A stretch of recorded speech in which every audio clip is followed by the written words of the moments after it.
जोपर्यंत आयुष्य माणूस जगतो हा. ते सगळं ठीक आहे. माणूस गेल्यानंतर ज्या माणसाला जिथं नेलं जातं, आमच्या दापोलीची स्मशानभूमी जर आपण पाहिली ओके.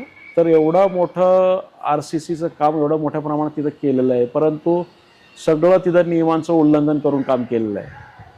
ज्याला आपण HFL लेवल म्हणतो, म्हणजे हाय फ्लड लेवल. हाय फ्लड लेवल. HFL लेवलच्या खाली कुठं बांधकाम करायचं नसतं. हो. ही स्मशानभूमी झालेली 8-9 सालानंतर बांधकाम तिचं नव्याने 2005-6 सालीच आलेल्या ज्या आहेत पूररेषा, निळी पूररेषा वगैरे, HFL लेवलच्या खाली जाऊन बांधकाम केलेलं आहे. म्हणजे सगळं ओके. मग त्यांच्यावरती का गुन्हे दाखल करू नयेत, त्या प्रशासनाने कारवाई का करू नये?